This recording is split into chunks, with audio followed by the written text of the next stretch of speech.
dropped off my groceries, and there's 2 more boats coming along right behind, full of people.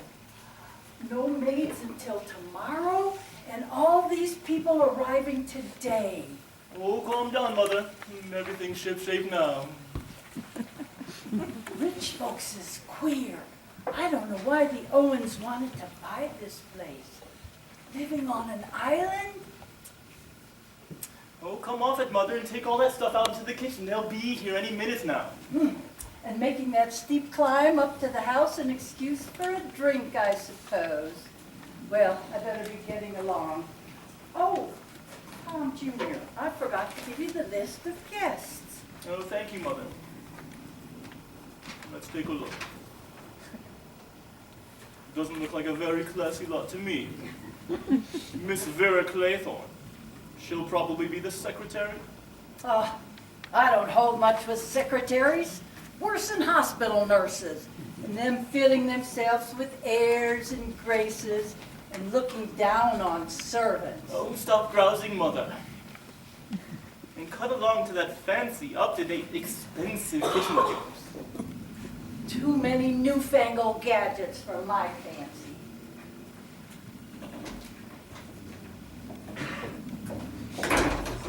So, this is it. How perfectly lovely. Miss Claythorne. You're Rogers? Yes, miss. Good evening. Good evening, Rogers. Will you bring up our luggage? Very good, miss. Thank you. So, you've been here before? No, but I've heard a lot about the place. For Mr. and Mrs. Owen? No, old Johnny Brewer, a pal of mine, built this house. It's a sad and poignant story. A love story? Oh, yes, ma'am. The saddest of all. He was a wealthy old boy and fell in love with the famous Lily Logan. Married her, bought the island, and built this place for her. Sounds most romantic. Yeah, but poor Johnny. He thought that by cutting her off from the rest of the world without even a telephone for communication, that he could hold her. But of course, the fair Lily tired of her ivory tower and escaped. Uh-huh. Johnny went back to Wall Street, made a few more millions, and the place was sold. And here we are. Well, I ought to go find Mrs. Owen. The others will be up in a minute. Oh, it'd be very rude of you to leave me here by myself. Would it? Well, I wonder where she is. She'll be along when she's ready. While we're waiting, I think I could have a drink. I'm very dry. Of course you could. Certainly is steep after that, or warm after that steep climb. What's yours? Oh, no thank you. Not for me. Not on duty. Good secretary is never off duty. Really? Well, this is exciting. What is? All of this. The smell of the sea, the gulls, the beach, and this lovely house. I am going to enjoy myself. I think you are. I think we both are. Here's to you. You're very lovely.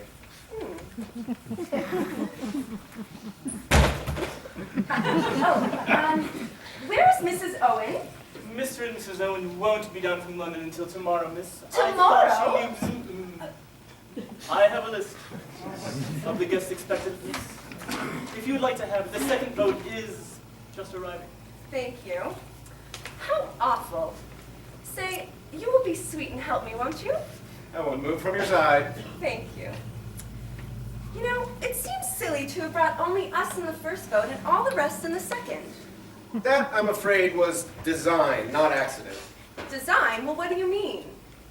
Well, I suggested to the boatman that there was no need to wait for any more passengers. That and 5 shillings soon started up the engines. You shouldn't have done that. Well, they're not a very interesting looking lot, are they? I thought the young man was rather nice looking. Callow. Definitely callow. And very, very young. I suppose you think a man in his 30s is more attractive? I don't think, my darling, I know. Wow. Wizard place you've got here. Hello. I'm Mrs. Owen's secretary. Mrs. Owen has been detained in London, I'm afraid, and won't be down until tomorrow. Oh, too bad. May I introduce Captain Lombard and Mr. Marston. Anthony Marston. Have a drink? Yes, please. What'll it be? We got gin, cherry, whiskey. Yeah, I'll take a whiskey.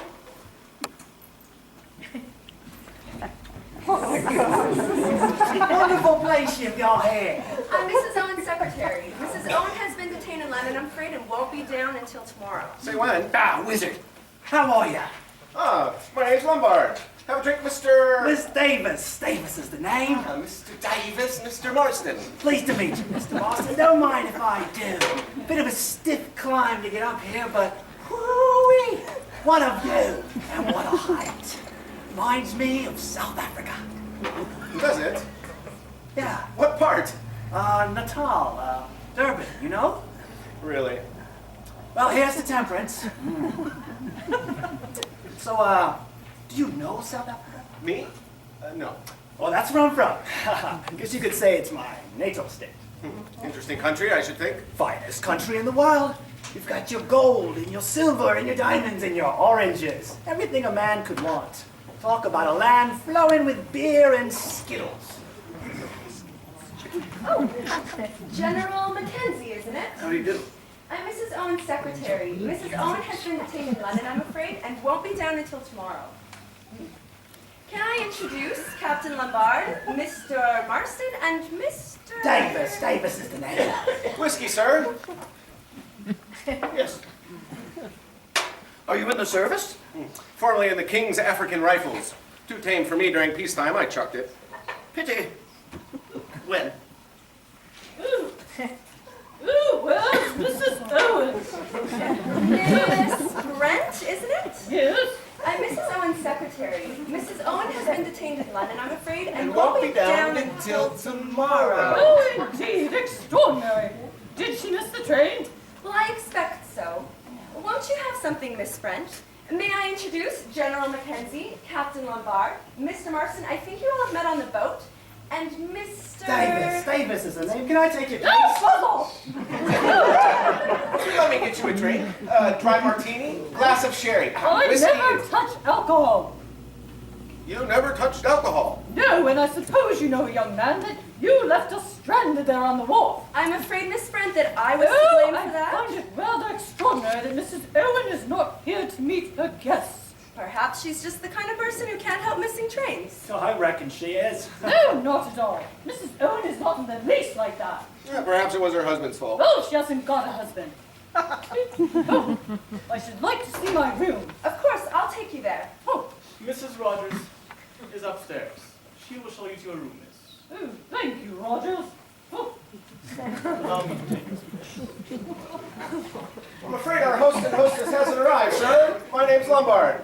Mine's Wargrave. Nice to meet you. Nice to meet you. Have a drink. Yes, a whiskey, please. My name's Davis. Wonderful place you've got here. Quite unique. Yes, as you say, quite unique. You a drink, sir? Thank you. Hey, old Badger Berkeley rolled up yet? Who did you say? Old Badger Berkeley. He wrote me in for this show. When's he coming? I don't think he is. Don't know if the name of Berkeley. Ah, dirty old double-crosser. Let me down. Oh, well, rather a wizard place for an island. Rather a wizard girl, that secretary. She ought to liven things up a bit. Hey, old man, what do you say we dress for dinner if there's time?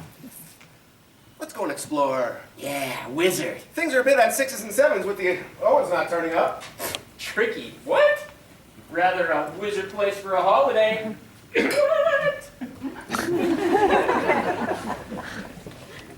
Aren't you going to sit down? Well, to tell you the truth, you seem to be sitting in my chair. I'm sorry, I didn't know you were one of them. No, it's nothing like that. Be honest with you, I've never been here before in my life. But you see, I live at the Benton home. I have for the last 10 years, and my seat's right about there. I just can't get used to sitting anywhere else. Becomes a bit of a habit. Yes, it does. Thank you. Well, it's not quite as good as the clubs, but it's a pretty nice chair. Well, to be honest with you, I was a little surprised to get this invitation. I haven't had anything like this in about 4 years. I thought it was very nice of them. May I take your things, sir? Yes, is Lady Constance Colmington expected here? Lady Constance Cummington? I don't think so, sir, unless she's coming down with Mr. and Mrs. Owen. No. Allow me, sir. May I take your things? No, thanks. I'll unpack for myself. Thank you. Very well. Dinner is at 8 o'clock. Shall I show you to a room? Please.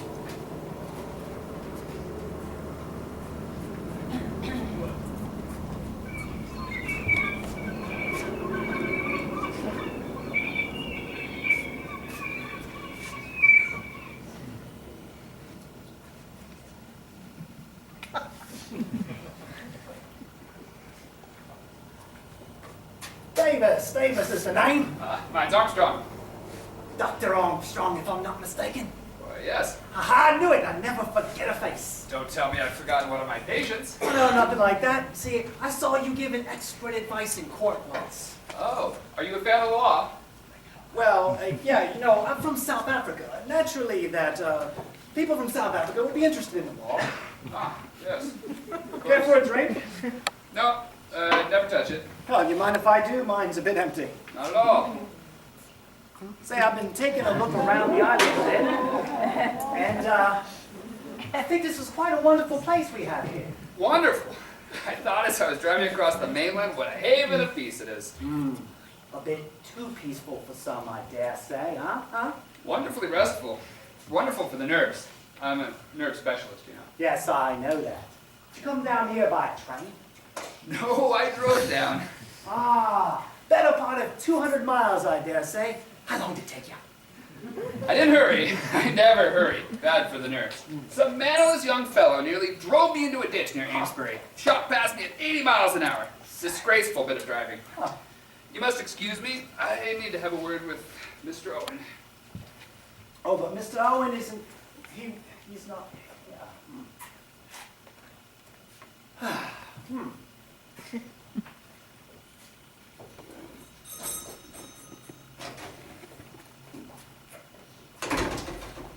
You rang, sir. Yes, well, just take my hat and, what time is dinner?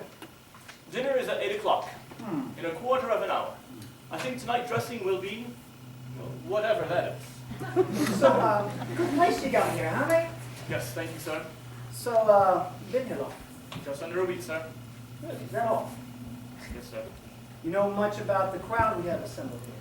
No, sir. All friends of the family and such? I really couldn't say, sir. Well, Rogers, where's my room? I will show you, sir. Thank you. I'd like to get washed up.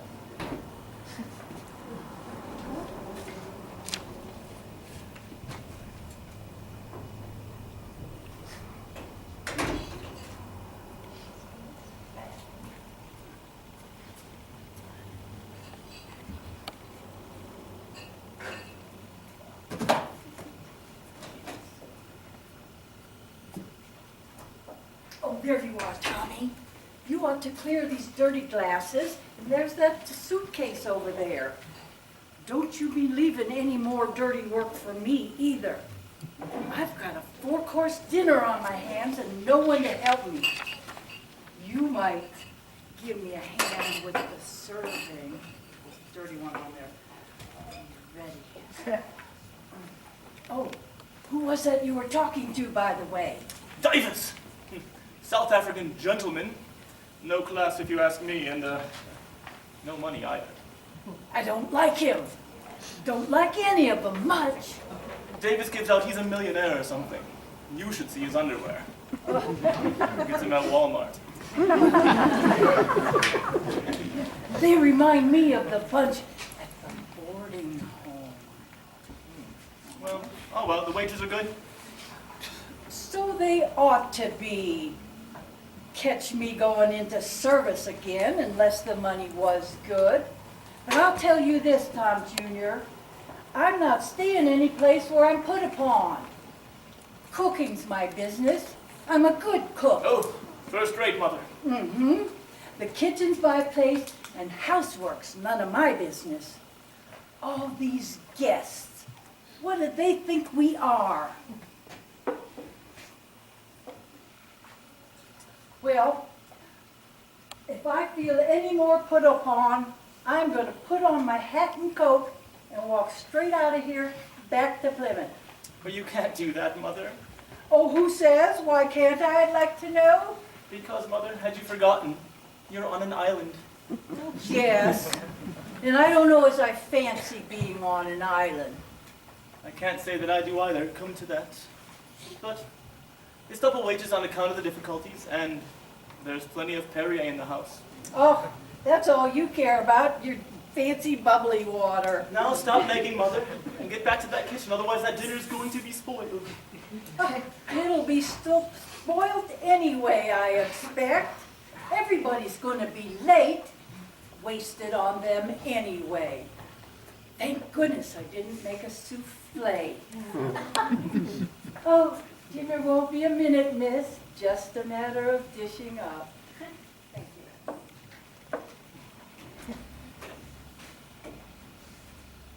Is everything all right, Rogers? Can you manage between the two of you? Yes, thank you, Miss. Mother, she talks a lot, but she gets it done. Well,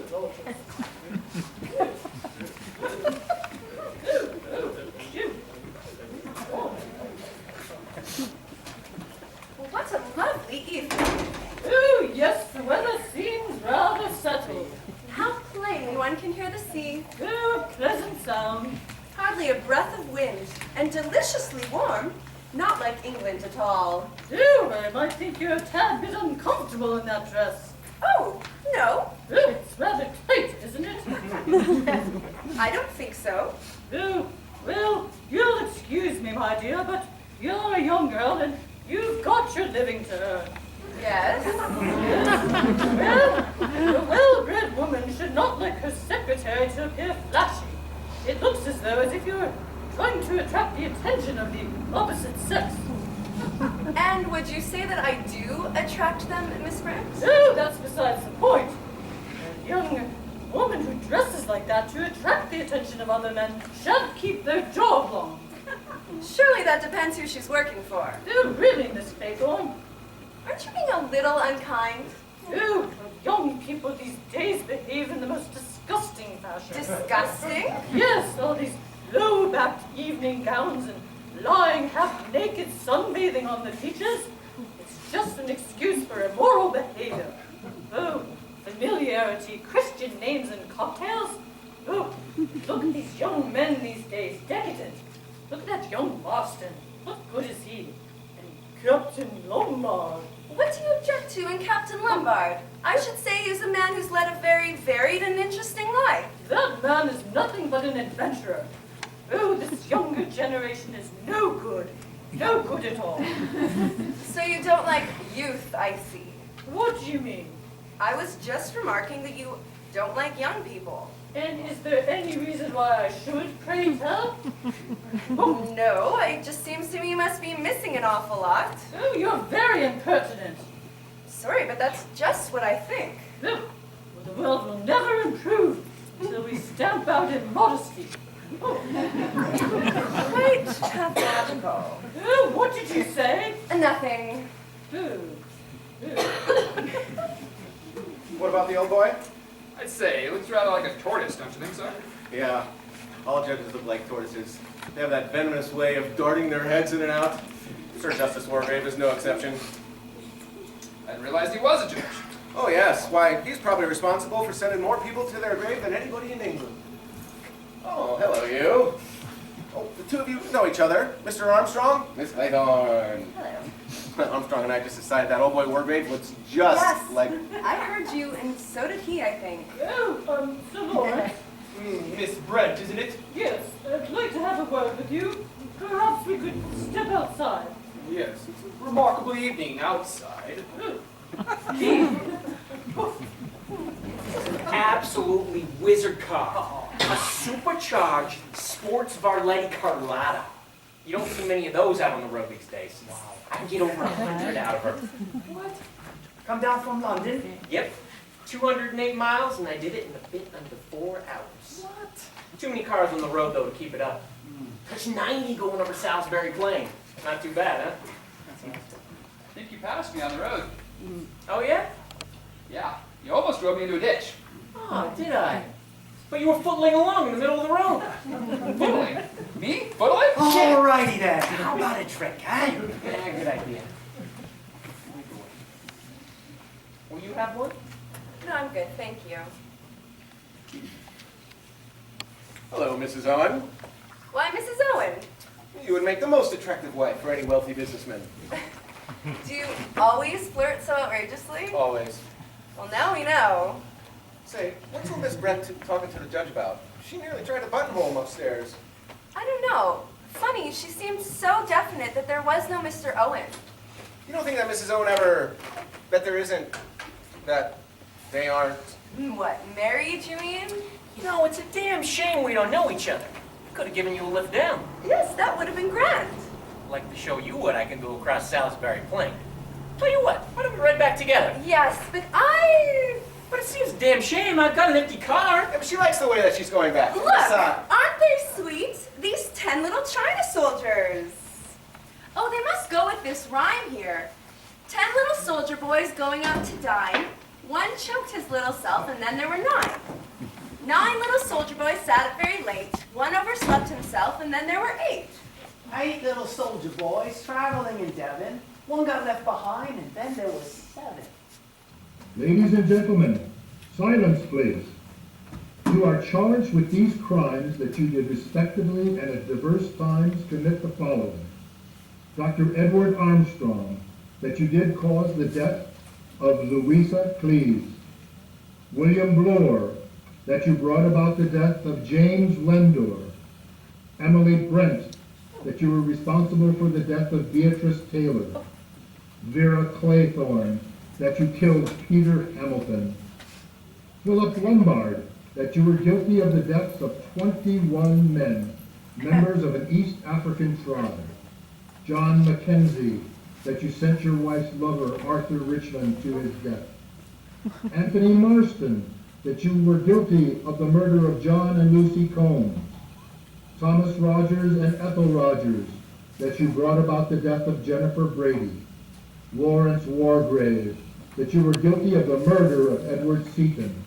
Prisoners at the bar, have you anything to say in your defense? Oh, lies of Lucifer.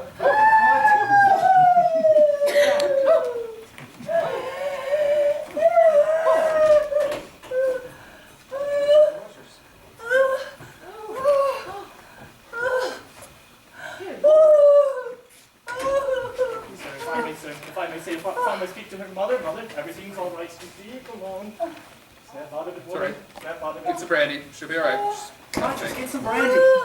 It's all right, Mrs. Rogers. You just had a nasty turn. It was the voice, the awful voice, like a judgment. Who was that speaking? It sounded like... What kind of a joke is this? Where the devil did that voice come from? What kind of a crap joke is this? Ah. Gramophone record. A disgraceful, practical joke. So you think it's a joke? Well, what else can it be? At the moment, I am not prepared to give a statement. Well, the devil turned it on, though, and set it going. We'll have to inquire into that. Oh, dear me. Hold on, woman. Hold on. You'll be okay, Mrs. Rogers. Oh, Here's the brandy. Here you go. Drink this.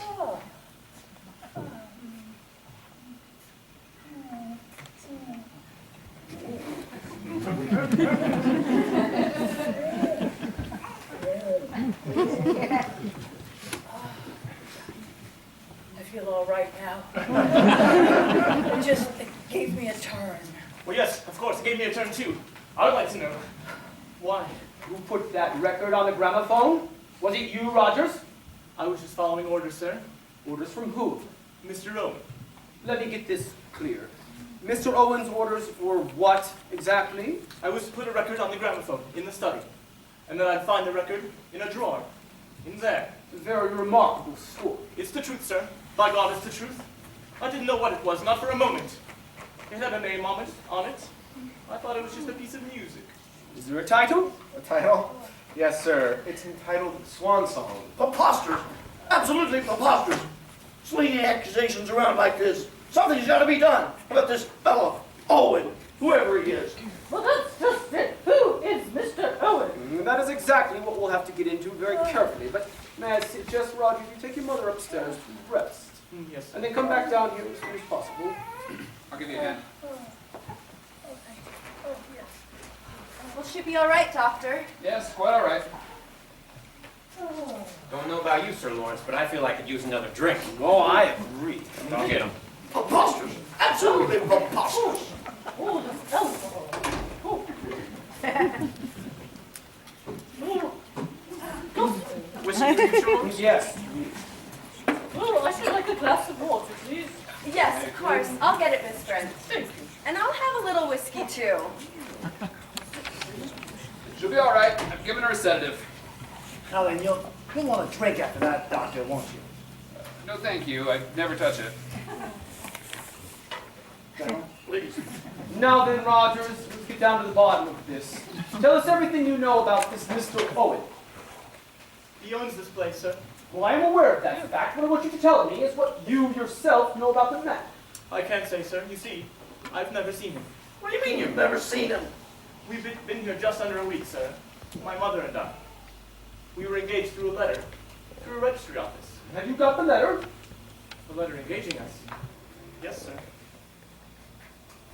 Go on with your story. It's in here somewhere. On with your story. Fine, sir. We arrived here on the 4th, just like the letter said. Everything was in order, and everything was very nice. Food and stock. Just needed some dusting in there. What's next? Well, nothing, sir. Our orders were to prepare the rooms for a house party of 8.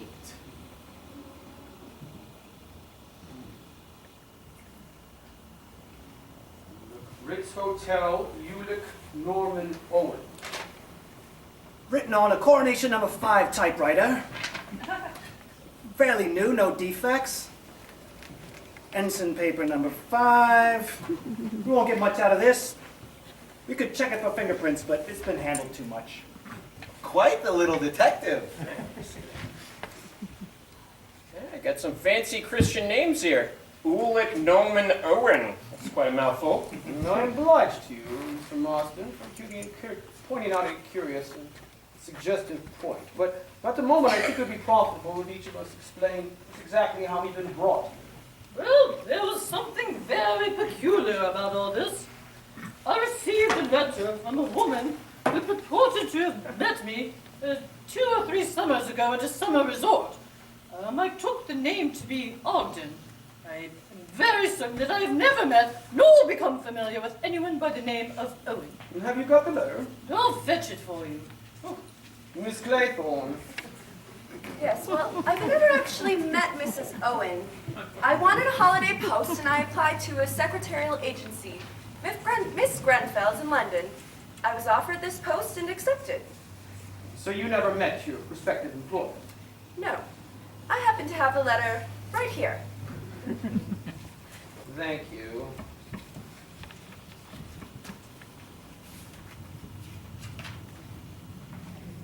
Receive your name from Grenfell's agency.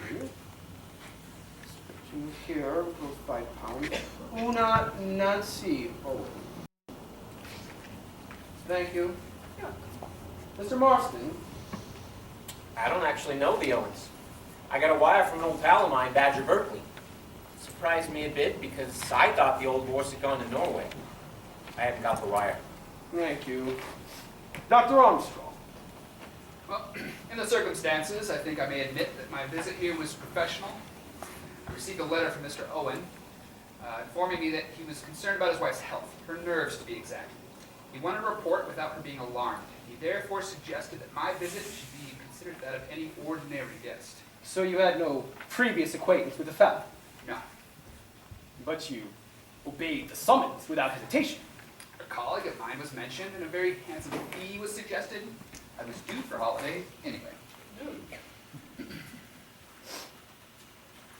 Thank you, Miss Brent.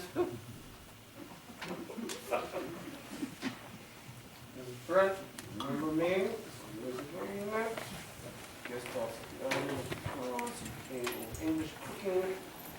None of that nudity and gramophones half the night. Yours sincerely, U.A. Quite right. It is quite ambiguous, the signature. What was that bit about the nudity? Oh, here's my own decoy letter. From an old friend of mine, Lady Constance Collinson.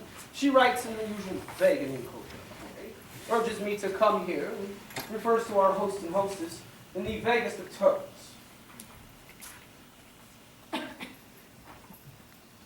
General Mackenzie. I got a letter from this fellow, Owen. I thought maybe I'd met him at the home. He mentioned a few old cronies of mine who were supposed to be here. He asked me if I'd excuse the informal invitation. I haven't kept the letter, though, I'm afraid. Thank you. And you, Captain Lombard? Same sort of thing. Invitation mentioning mutual friends. I haven't kept the letter either. An apparently disembodied voice calls us all by name and makes certain definite accusations, but at the moment I'm interested in a minor point. Amongst the names mentioned, there was a William Henry Bloor, but as far as we know, there was not a Bloor amongst us. The name Davis was not mentioned. What do you have to say about this, Mr. Davis? Well, cat's out of the bag. I wish I should tell you all that my name is not Davis. So you are William Henry Bloor? Yes. You are a first-class liar. You claim to be from Natal, South Africa. Well, I do know South Africa, and Natal rather well. And I'm prepared to swear that you've never set foot there in your life. Gentlemen, you've got me all wrong. I am an ex-criminal investigator, a CID man. No, a cover. That's right, I've got my credentials somewhere, and I can prove it. I have a detective agency in Plymouth, and I was put on this job. By who? Why, by Mr. Owen. He sent me in advance, wired me some money for expenses, told me I should come down here and pose as one of the guests. He sent me a list with all of your names on it, and told me to keep my eyes on all of you. For any given reason? Yeah, he said that Mrs. Owen had some very valuable jewels. But I'm here to say I don't think there is a Mrs. Owen. Your conclusions, I think, are correct. Ulick Norman Owen, Una Nancy Owen, UN Owen in both cases, and by slight stretch of fancy, unknown. But it's fantastic, mad. Oh yes, I have no doubt in my mind that we have been brought here by a madman. Probably a dangerous homicidal lunatic. Oh my God. Yes, and whoever enticed us here has taken the trouble to find out a great deal about us, and has made certain definite accusations. It's iniquitous, wicked. Can't That's a believe it. damn lie. Slander, I tell you. And I have to say this. Our unknown host has accused me of the murder of one Edward Seaton. Edward Seaton was charged with the murder of an elderly woman. He was able to defend it, and made a good impression on the jury. But nevertheless, upon the evidence, he was guilty and duly executed. I did my duty. I passed the sentence on a rightly convicted murder. But did you know Seaton? I mean, personally. No, knew nothing of Seaton previous to the trial. Well, boy's lying. I swear he's lying. Absolute madman. That was a madman. He's got a bee in his bonnet. He's got the wrong end of the stick all around. I tell you, there's no truth whatsoever in what he said about young Richmond. Arthur Richmond's one of my officers. I sent him out in reconnaissance during the war, and he was killed. And I resent the fact very much, the slur on my wife. She's been dead a long time. She's the most wonderful woman in the world. Caesar's wife, the most wonderful woman in the world. No, I've just been thinking. John and Lucy Combs. Must have been a couple of kids I ran over to Cambridge. That was beastly bad luck. Them for you. For me, of course, but yeah, I guess for them too. Of course, it was an accident, you know. They rushed out of a cottage and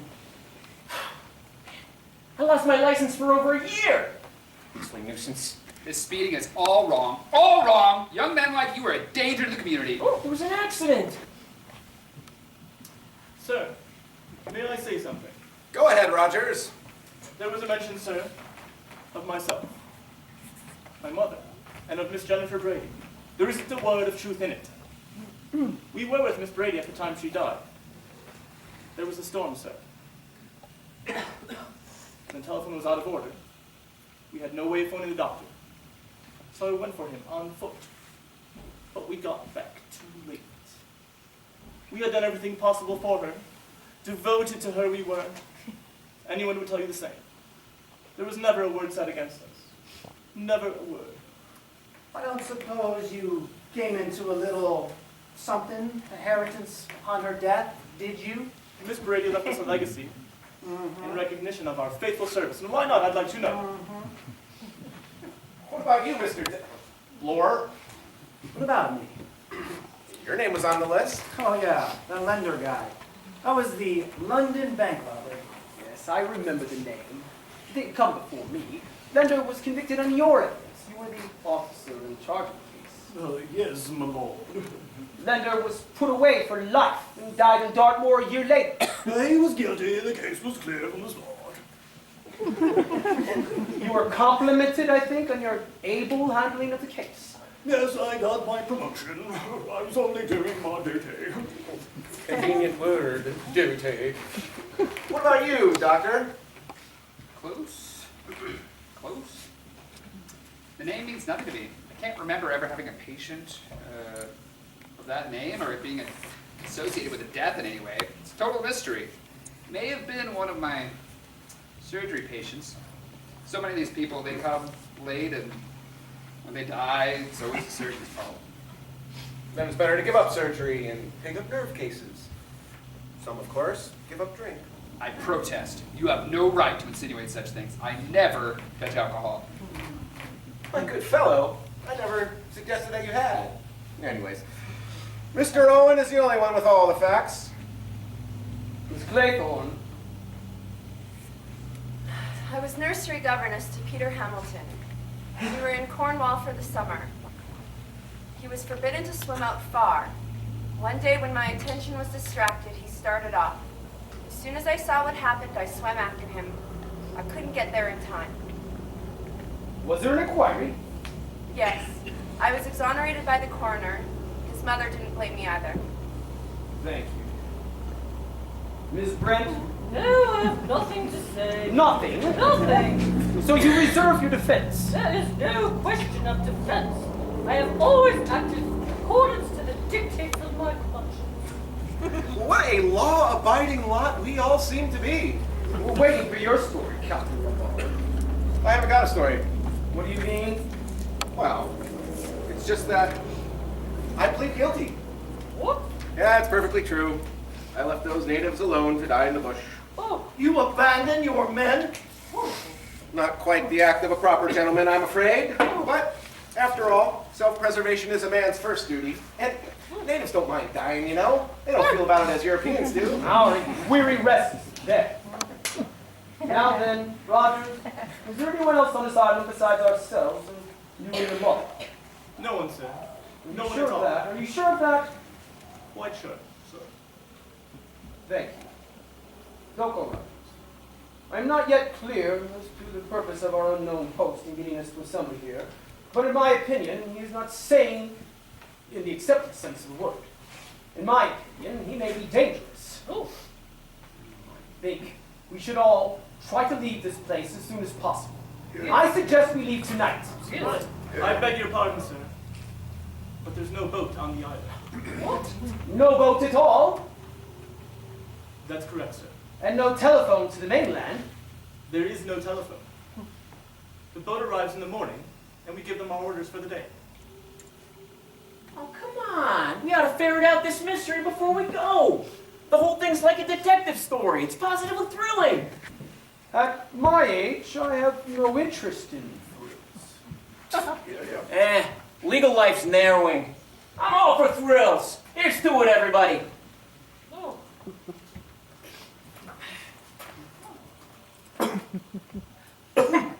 Marston, are you okay? Mr. Marston!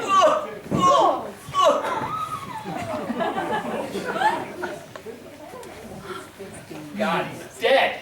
Dead? How can a man die of a choking fit? You can call it choking if you like. He died of asphyxiation right enough.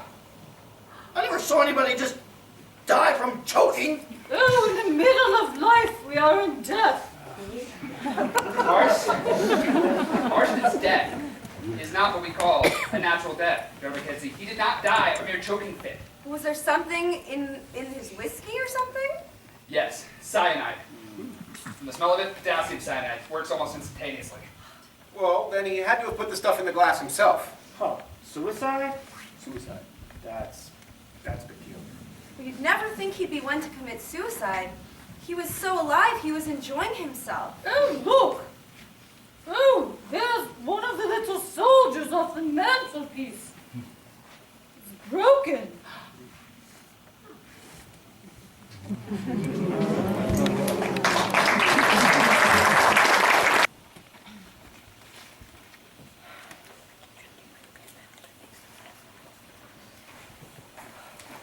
Been up to the top.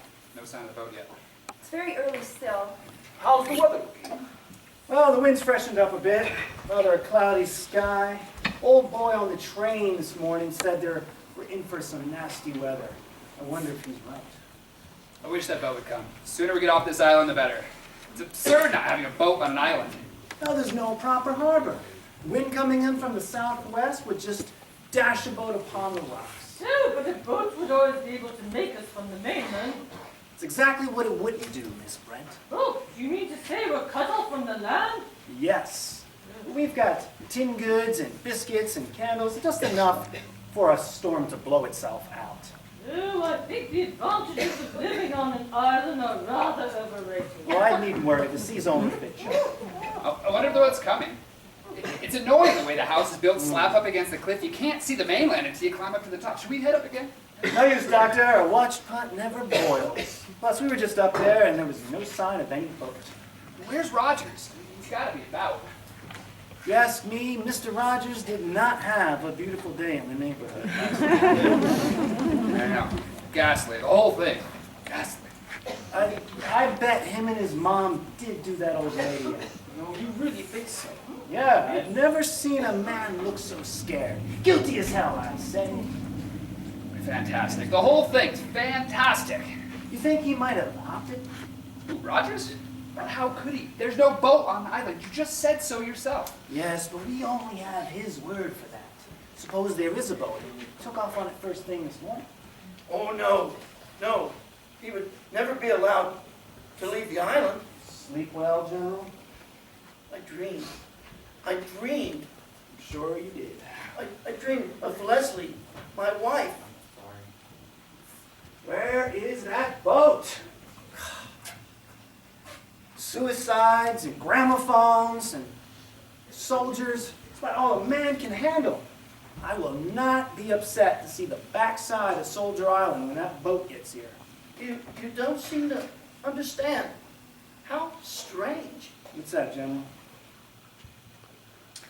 I don't like the look of him. Me neither. He got shook up pretty well last night. I think young Marston's death might have got to him. He looks years older. Where is that poor young fellow now? Oh, I put him in the study. Put him there myself. Dr. Armstrong, I suppose it was suicide? What else could it be? I don't know, but suicide. I had a funny feeling last night, Miss Claythorne. Suppose Mr. Owens is on this island. Mr. Rogers might not be aware, or he might be in on it. Pretty ghastly thought, huh? But could someone really have put something in Marston's drink without us seeing them? It was up there a while. Anyone could have put a dollop of cyanide in there if they really wanted to. But that would mean... Sir, there you are. Could you have a look at my mother, sir? Yes, of course. Is she still under the weather? She's... You won't leave this island without me. I wish that boat would come. I hate this place. Yes, so that the police get involved, better. The police? Yes, the police must be notified in case of a suicide, Miss Claythorne. Of course. There is no sign of breakfast. Oh, Are you hungry, General? Feeling like breakfast? Leslie, my dear. No, I'm not. I'm Vera Claythorne. I'm sorry. I took you for my wife. Oh? I'm waiting for her, you know. But I thought your wife was dead long ago. So did I. But I was wrong. She's here, on this island. Good morning. Morning, Captain. Good morning. Boat here yet? No. Bit late, isn't it? Yes. Oh, good morning. You and I could have had a swim before breakfast. Too bad all of this. Too bad you overslept yourself. You must have some pretty good nerves to have overslept like that. Nothing makes me lose my sleep. Didn't dream of African natives, did you, by any chance? No, didn't dream of convicts in Dartmoor, did you, by any chance? It's not the same. It's not funny, Captain. Oh, you started it. You know, I'm hungry. What about breakfast? The whole domestic staff appears to be on strike. Well, we could always forage for ourselves. Hello. That's weird. What is? Well, you remember we found one of these little fellows smashed last night? Yes, that ought to leave 9. That ought to leave 9. I'm certain there were 10 of them here when we arrived. Well? There are only 8. So there are.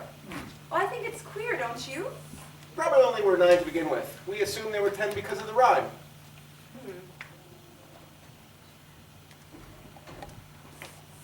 Oh, hello, Armstrong. What's the matter? Mrs. Rogers is dead. Oh, no. How? How? She died in her sleep. Rogers thought she was still under the influence of the sleeping drug I gave her last night and came down without waking her. He lit the kitchen fire, did this room, and then, as she hadn't appeared, he went up to go fetch her, was alarmed by the look of her and came hunting for me. She's been dead about 5 hours, I'd say. Was it her heart, you think? Possible to say. It could have been. She did have a bit of a scare last night. Yeah. She might have been poisoned, Doctor. Certainly possible. With the same stuff as young Marston. No, not cyanide. Would have been a hypnotic or narcotic, or barbiturate or chloral, something like that. You gave her a little sleeping powder before she went to bed last night, didn't you? I gave her a small dose of luminol. Didn't by any chance give her too much, did you? Certainly not. What do you mean? Well, you know, for her heart, she had a weak heart, and you gave her a little something, you know. The amount I gave her could not have hurt anyone. Now, what exactly did happen? Impossible to say without an autopsy. Well, she was a nervous-looking creature, and she had a bad fright last night. Perhaps it was heart failure. Her heart certainly did fail to beat, but what caused it to fail? Oh, conscience. What do you mean by that, Miss Brent? Oh, you all heard. She was accused last night, along with her son, of deliberately murdering her former employer, little old lady. And you believe that to be true, do you, Miss Brent? Well, certainly. You all saw her. She broke down completely and fainted. The shock of having her wickedness brought home to her was too much for her to bear. She literally died of fear. It is a possible theory. Oh, well, call it an act of God if you prefer. I don't think so, Miss Brent. Oh, you seem to think it's with God that it's impossible that a sinner should be struck down by the wrath of God? I do not. My dear lady, in my vast experience of ill-doings, Providence has always left the work of conviction and chastisement up to us mortals. The process has always been fraught with difficulties, and there are no shortcuts. All right. Let's just be practical for a second. Did she have anything to eat or drink last night? Nothing. Nothing at all. Nah, not some water, not some tea. I bet she had some tea. That sort always does. Rogers assures me she had nothing whatever. Rogers assures you. So that's your idea? Well, why not? You heard the accusation last night. What if it's true? Miss Brent seems to think so. Rogers and his mother killed that old lady. And they're getting away. Safe and happy. Happy. Well, they got the inheritance, nobody knows, until last night some crazy lunatic with a gramophone accuses everybody. And you saw her reaction, didn't you? She totally lost it. She totally flipped out. She is unable to hold in her energy about it. And what does Rogers do? He's wondering what's he going to do because she's about to give it up. So he's got to figure something out, doesn't he? So last night, Right before she goes to bed, he puts a little something, something in her drink, cleans it up all nice, puts it away, tells Dr. Armstrong that she ain't had enough. No, that's impossible. A man wouldn't do that, not to his own mother. Be surprised what some kids would be willing to do to their parents. Excuse me, miss. Yes. I'm getting on with breakfast. I'm not much of a hand as a cook, I'm afraid.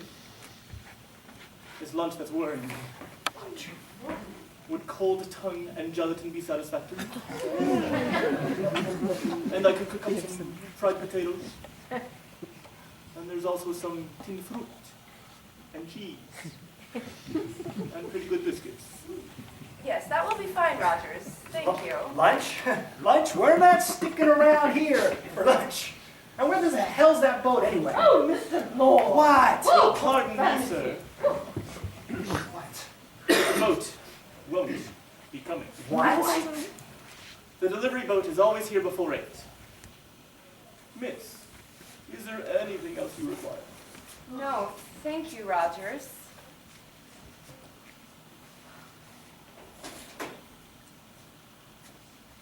And it's not Rogers, huh?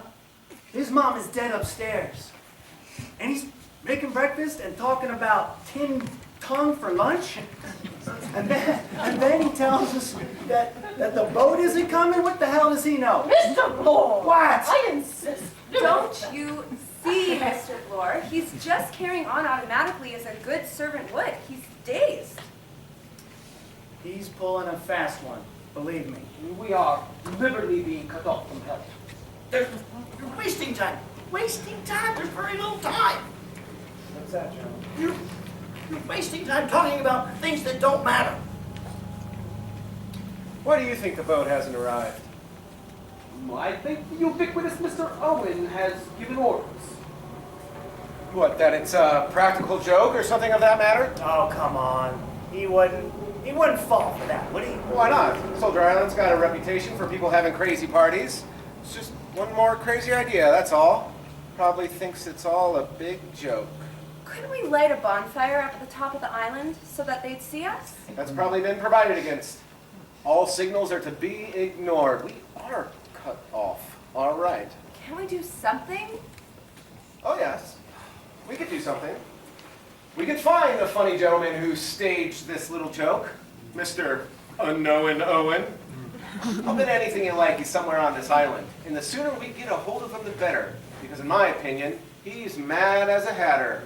And dangerous as a rattlesnake. Hardly a good simile, Captain Lombard. Rattlesnake at least gives a warning on its approach. Warning. My God, yes! This is our warning. 10 little soldier boys. There were 10 of us here after the boat left, right? Look, 10 little soldier boys going out to dine. One choked his little self. Marston choked himself, didn't he? And then 9 little soldier boys sat up very late. One overslept himself. Well, that last bit sounds a bit like Mrs. Rogers now, doesn't it? You don't think... Do you mean to say he wants to kill us all? Yes, I think he does. And each one fits with the rhyme. No, it's impossible. It's a coincidence. It must be a coincidence. Only 8 little soldier boys there. I suppose that's a coincidence too? Well, what do you think, Lord? I do not like it. But there's nobody on this island. I wouldn't be so sure about that. This is terrible. None of us will leave this island. Would somebody shut that grandpa up? You agree with me, don't you, Sir Lawrence? Well, only up to a point, yes. Well, then, the sooner we get to work, the better. Come on, Armstrong, come on, Lawrence. We'll make short work of it. I don't suppose anybody has a revolver. I mean, I guess that might be too much to ask for. I've got one. Oh, You always carry that thing about with you, Lombard? Usually. I've been in a tight place before, you know. Well, not as tight as this, I imagine. If there's a homicidal lunatic somewhere on this island, he's probably got a whole arsenal. And he won't be afraid to use it. You may be wrong there, Blore. Many homicidal maniacs are actually quiet, unassuming people. You'd Yes. never know there was anything wrong with them. Very delightful fellows. Never know. Well, if he turns out to be that kind of a homicidal lunatic, we'll leave him to you. As for now, Lombard, why don't you search the house? Armstrong, let's go search the island. Right, house ought to be easy. No sliding panels or secret doors. Oh, and Lombard, make sure you get him before he gets you. Yeah, don't worry. Oh, but you two had better stick together. Remember, one got left behind. Armstrong! Very energetic young man, that Captain Lombard. Well, don't you think he's right? If there's somebody hiding on this island, they'll be bound to find him. It's practically bare rock. I think this solution needs to become to brain rather than brawn. Where are you going? I'm going to go sit in the sun and think, my dear young lady. Ew. Where did I put that skein of wool? Well, did you leave it upstairs, Miss Brent? Shall I go see if I can find it for you? No, I should know where it might be. Well, I'm glad Captain Lombard has got that revolver. We're wasting time. Wasting time. Do you think so? Yes, it's much better to sit and wait. Well, wait for what? For the end, of course. I wish I could find Leslie. Your wife? Yes. Oh, I wish you could have met her. She's so beautiful, so vivacious. I was a lot older than she was. She was only 27. And young Arthur Richmond, he was 26. He was my aide, my right-hand man. Oh, Leslie really liked him. They used to sit and talk of art and plays together. She used to tease him and make fun of him. I thought she took a motherly interest in the boy. Damn fool, wasn't I? No fool like an old fool. Well,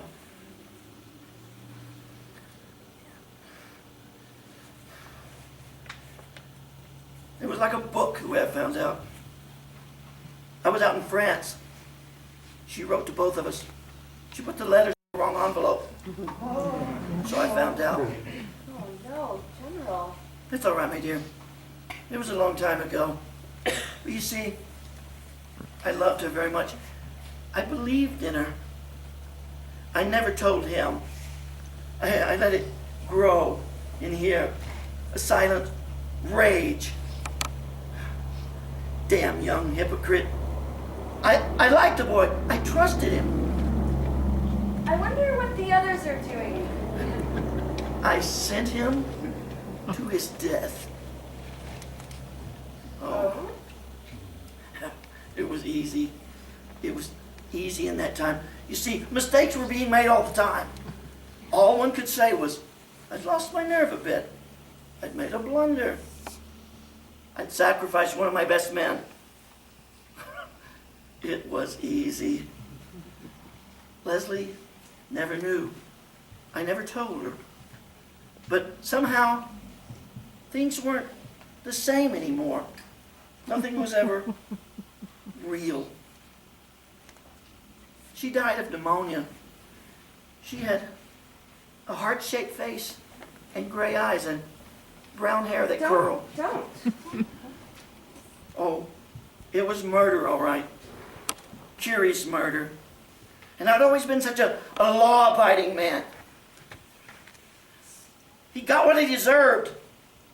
That's what I thought at the time, but then afterwards, you know, don't you? What do you mean?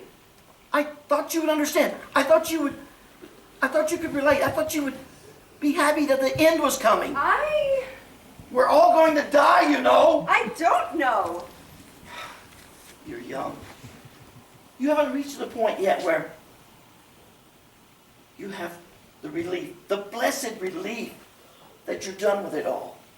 That you don't have to carry the burden any longer. General! Don't talk to me that way. I'm going to go and wait for Leslie to come for me. frightened. Oh, I'm frightened. All correct. No secret passages. One corpse. Oh, please don't. I say, you are low. Ooh, how about a drink to steady your nerves? A drink? 2 corpses at 9 o'clock in the morning, and all you say, have a drink? Well, An old man going quite crackers. Have a drink. 10 people accused of murder. Oh, that's all right. Just have a drink. Everything's fine so long as you have a drink. All right. Stay thirsty. Oh, you're nothing but a waster, an adventurer. You make me tired. I say, you are het up. What's the matter, my sweet? I am not your sweet. Oh, I'm sorry. I rather thought you were. Well, you can think again. Come now. You know you don't really feel that way. You and I have got something in common. Rogues and murderers can't fall out. Rogues and murderers! You don't like the company of rogues and murderers and you won't have a drink? I'll go finish searching. Ooh, unpleasant young man.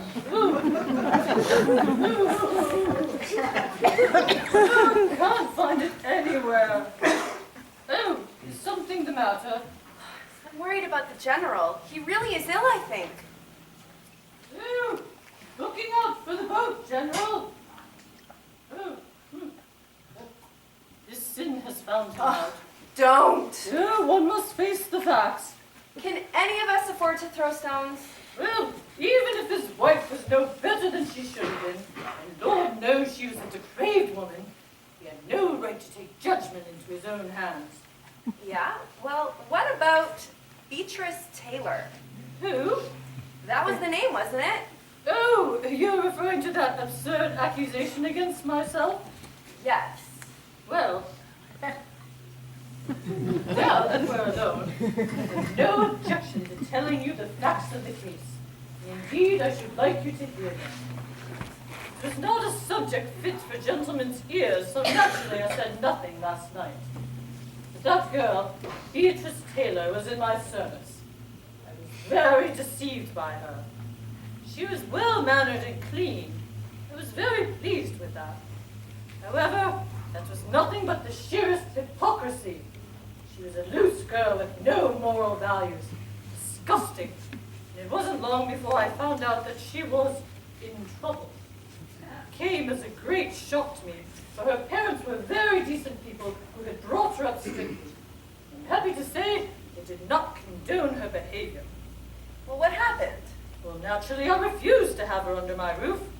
No one shall ever say that I condoned immorality. Well, did she drown herself? Yes, How old was she? 17. Only 17? Well, old enough to know how to behave. I told her what a lowly, depraved thing she was.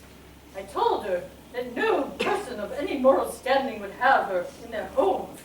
I said her child was a child of sin and would be branded for all of its days, and that naturally the man would never dream of marrying her. I told her that I felt soiled by ever having her under my roof. You told a girl of 17 all that? Yes, I'm happy to say I broke her down utterly. You're a little devil. Oh, I have no patience with that indulgence towards sin. And then I suppose you turned her out of the house? Yes? Well, she wouldn't dare go home. Well, how did you feel when you found out she drowned herself? Well, feel I? Well, yeah, didn't you blame yourself? I had nothing with which to reproach myself. I believe you really feel like that. And that's what makes it so much more horrible. Dude, that girl's unbalanced. The heathen are sunk down in the pit that they made. In the net which they hid is their own foot taken.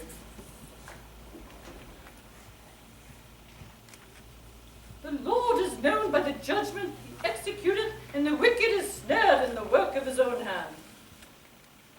Breakfast is ready. Oh, shut up. The wicked shall be turned into hell. Miss, do you know where the gentlemen are? Breakfast is ready. Sir Lawrence Wargrave is sitting out in the sun, and Dr. Armstrong and Glore are searching about the island. I shouldn't bother about them. Oh, shall not the isle shake at the sound of the fall? when the wounded cry, and the slaughter is made in the midst of thee. Shall we go in? I'm not hungry. Breakfast is ready.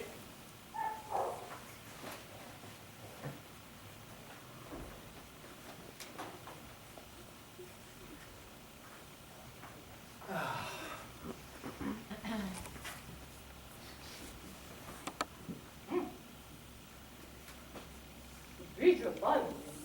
Breakfast is ready.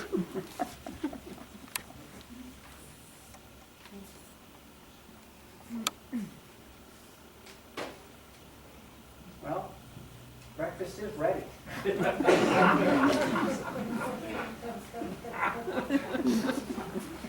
Well, we've looked everywhere on the island. No cover on the island. No cover. No There's nowhere to caves? hide. No. Lombard, how's the house? No one? I'll stake my life. There's no one in this house but ourselves. I've been over it from attic to cellar. Breakfast is getting cold. Oh, breakfast. Come on, Laura. You've been yelling for breakfast ever since you got up. Let's eat, drink, and be merry, for tomorrow we die. Who knows? Maybe even today. Captain Bloor, you ought to be ashamed of such levity. It's Captain Lombard. Oh, whichever the young man. Oh, come on, General. Can't have this. Breakfast, I say, sir. My God, one's been left behind. There's a knife in Mackenzie's back. He's dead. He's dead. How could he be? That's impossible. We're the only ones on this island. There is only one place a successful murderer could hide and have a reasonable chance of getting away with it. One place, huh? Where? Here, in this room. Mr. Owen is one of us.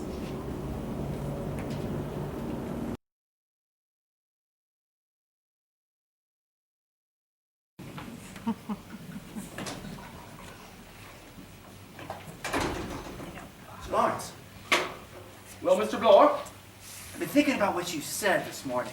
I think you're right. That damn murderer's one of us, and I think I know which one. really? Did you ever hear of the Lizzie Borden case in America? Elderly couple killed with an axe. The only person that could have done it was a respectable, middle-aged spinster. Well, it was impossible, right? So impossible that they acquitted her. But they never found out how it happened. So the answer to our problem is Miss Emily Brent. She's crazy, I tell you. She's totally nuts. And she's the worst kind. She's religious crazy.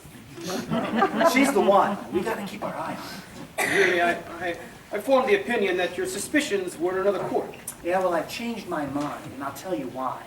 She's the only one of us that isn't scared. And you know why? Because she knows that she's not in any danger.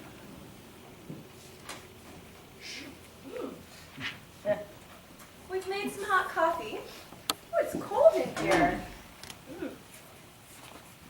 Would anybody like a cup? I would. Thank you, Miss Brent.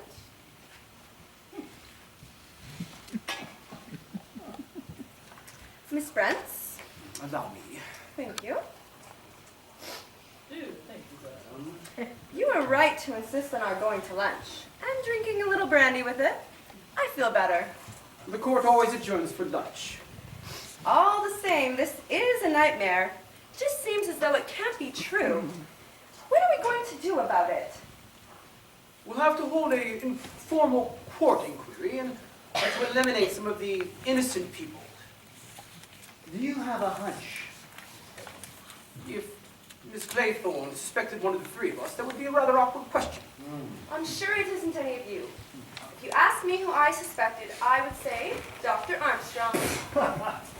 Armstrong? Well, yes, don't you see? He's had far and away the best chance at killing Mrs. Rogers. Terribly easy for him as a doctor to just give her an overdose of some sleeping stuff. Well, that's true, but somebody else gave Marston the brandy, remember? Alcohol. Her son had a very good opportunity of administering the drug. Who, Rogers? It ain't Rogers. He doesn't have the brains for this sort of thing, nor the money. Plus, you can tell he's scared stiff.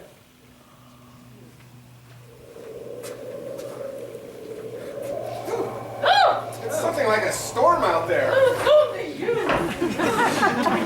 Who did you think it was, Miss Brent? They?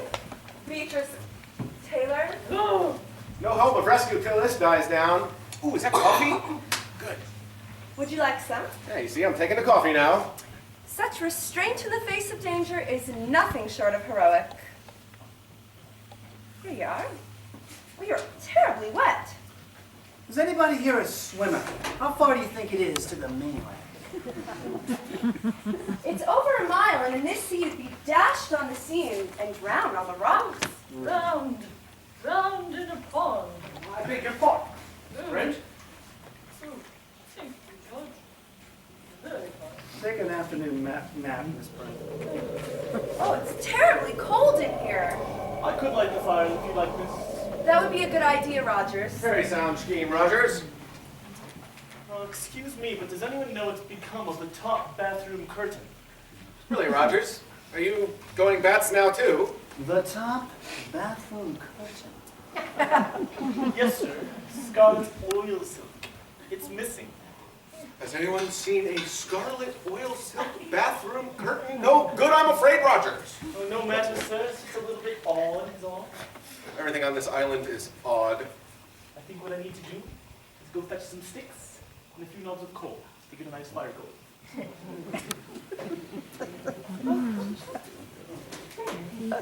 Wonder if he'd like some hot coffee. He's very wet. Rogers! Rogers!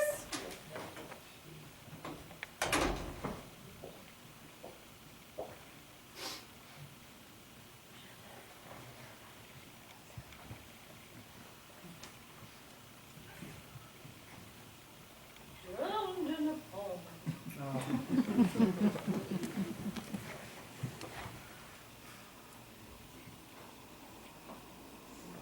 Where the hell is Armstrong? Where's Armstrong? Where is Armstrong? I think he went to his room to rest. Well, I suppose someone's batted him one by now. I suspect he has the good sense to bolt his door. Well, it's not going to be as hard now that we're all on guard. Mr. Bloor, I think it would be inadvisable to not be too overconfident. I should like to suggest some safety measures that I think we should all adopt. Against whom? Against each other. You know, we are all in grave danger. Of the 10 people that have come here, 3 are most definitely dead. There are 7 people left. 7 little soldier boys. One of whom is a bogus little soldier boy. Exactly. Well, despite what Miss Claythorne might think, I believe that you, Sir Lawrence, are above suspicion, and Dr. Armstrong. He's a well-known doctor, and you are known all over England. That doesn't prove anything, Mr. Bloor. Judges have been known from time to time to get a little crazy, and doctors have gone nuts. And policemen, goodness, they've gone mad many times. Hear, hear. Well, did you want some coffee? No. I wonder if we ought to take Dr. Armstrong a cup. I will take it up for him. Oh, I'll take it. I want to change. Yes, you ought to. You'll catch a cold, Philip. No, I don't think Dr. Armstrong would like you. He'd prefer me. He might be afraid of your revolver, Captain Lombard. Ah, yes, that revolver. I've been meaning to have a word with you about that, Lombard. Do go and change, Philip. What were you going to say? Well, it's just that I'd like to know why someone would bring a revolver to what's supposed to be a party. Oh, you do you? Well, I've led a rather adventurous life. I've gotten into the habit of carrying a revolver about with me. I've been in a jam once or twice. It's a pleasant feeling having a gun handy. Don't you agree? Oh, we don't carry them, but come on, tell us the truth about that gun. Oh, what a suspicious fellow you are, Bloor. I know a fishy story when I hear one. It's about that revolver. I'd like to hear what you got to say. Well, I received a letter inviting me to come here as the guest of Mr. and Mrs. Owens. They said it would be worth my while. The writer had heard that I got a reputation for being a good man in a tight spot. There might be some danger, but I'd be okay if I kept my eyes open. I would have never fallen for that. Oh, I did. I was bored. God, how I was bored back in this tame country. It was an intriguing proposition, you must admit. It's too vague for my liking. Oh, but that was the whole charm of it. It aroused my curiosity. Curiosity killed the cat. Yes, quite. Do go and change, please. Oh, I'm going, my dear, I'm going. The maternal instinct, I think it's called. Don't be ridiculous. That is a tall story. If he's telling the truth, why didn't he say so last night? Perhaps he thought this was exactly the emergency for which he had been prepared. Perhaps it is. Actually, I don't think so. It was just Mr. Owen's little bit of cheese to get him in the trap with the rest of us. He must have known him well enough to rely on his curiosity. Well, he picked the wrong person. I don't trust him a bit. Are you such a good judge of truth? We've got to get out of here. We have to before it's too late. What we mustn't do is lose our nerve. I'm sorry. It's merely a case of physician, heal thyself. I've been overworked lately and run down. Sleeping badly? Yes, I dream hospitals and surgeries and a knife in my throat. Oh, real nightmares. Yes. You ever dream you're in court, sentencing a man to death? Are you by any chance referring to a man called Edward Seaton? I assure you that I should not lose a moment's sleep over the death of Edward Seaton. It was a particularly brutal and cold-blooded murder. The jury liked him. They were inclined to let him off. But I could see. However, I could see his goose. Ooh. A little cold in here, don't you think? Gosh, I wish Rogers would hurry up. Yeah, where is Roger? He's been gone a long time, huh? He said he's got to get some sticks. Sticks? Sticks, oh my God. Oh my God! Is one of those damn soldiers missing, Armstrong? There are 2 missing. There are only 5. Oh my God. 5? Rogers and Lombard. Rogers and Rogers! Oh no, not Philip! Where the hell's Bloroff feel like a madman? Oh, Philip, Have you seen Rogers? No, why should I? 2 more soldier boys have gone missing. 2? I thought it was you. Well, what is it, Blor? In the scullery. Is he? Oh, he's dead all right. How? Axe to the back. Someone must have snuck up behind him while he was bent over the wood box. One chopped himself in half and then there were 6!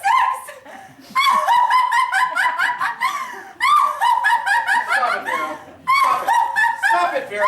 Stop it. Stop it, Vera. Stop it. She'll be all right. So what's next, boys?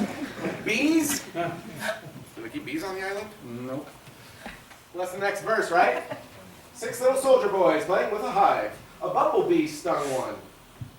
Bumblebee stung one? You all look pretty spry. Nothing seems to be the matter with... My God. You don't think...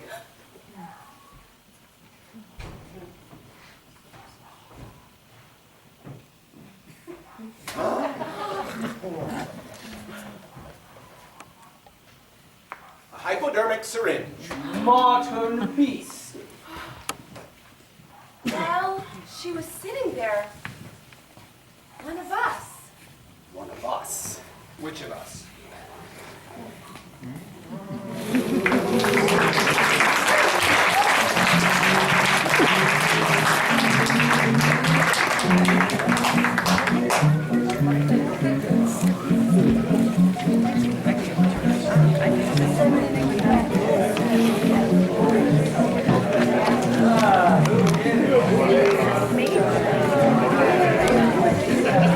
So would it be inappropriate to say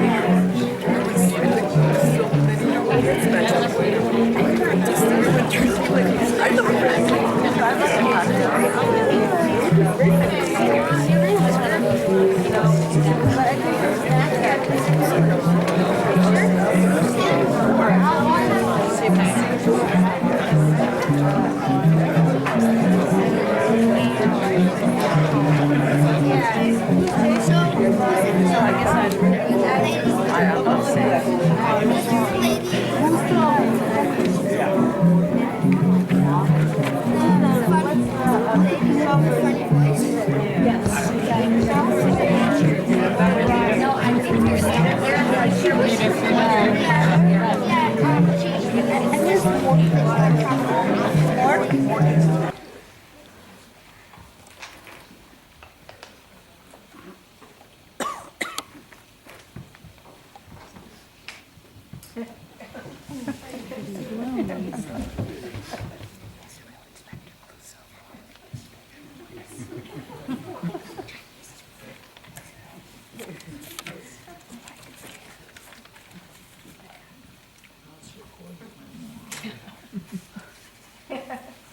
5 little soldier boys sitting in a row, watching each other, waiting for the blow.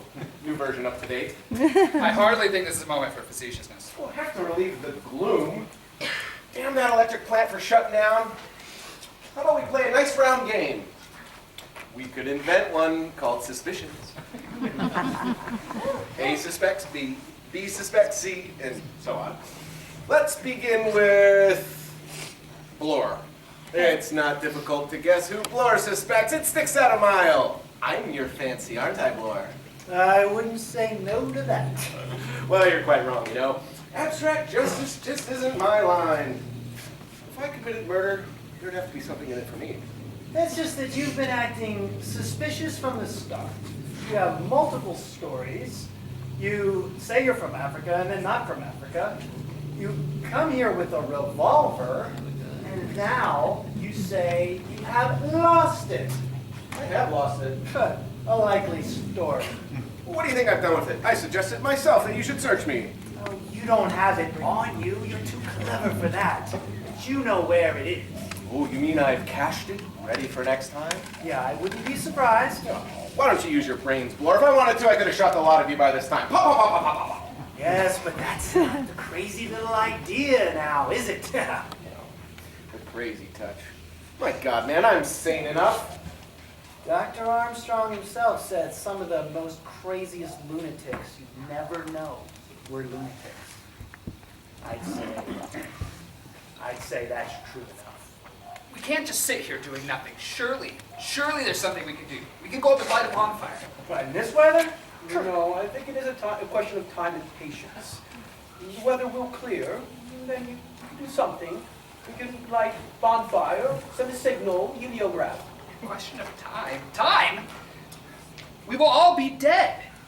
I think the precautions we've adopted are adequate. I tell you, we shall all be dead. All but one. He'll think of something. He's thinking of it now. Poor Louise. What was her name? Cleese? Was it the nerves that made you do her in, Doctor? No. Drink. God help me, I was a heavy drinker. I was drunk when I operated. My hand was shaking all over the place. Simple operation. I still remember her face. Heavy countrified woman, and I killed her. So I was right. That's how it was? Sister knew, of course, but she was loyal to me, or to the hospital. Gave up drink, gave it up altogether. Went in for a study of nervous diseases. Very successfully. 1 or 2 lucky shots. A few good cases with 1 or 2 important women. They told their friends, and before I knew it, I was so busy I didn't know which way to turn. I made it to the top of the tree. Until Mr. Unknown, and then down will come Cradle and Doctor and all. Will you quit your damnable sneering and joking already? Gentlemen, we mustn't quarrel. That's all right by me. I apologize.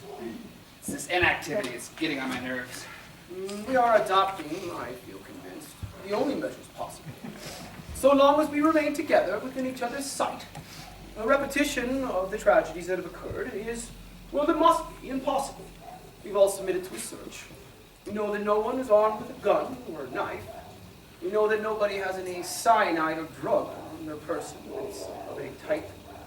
So, if we do as I say and remain within each other's sight, nothing can happen. Obviously, the murderer's only chance is to get one of us separated from the rest. As long as we prevent that, we are safe. Safe? You're very silent, Vera. There isn't anything to say. What is the time? It's this awful waiting for the hours to go by, yet feeling like they might be the last.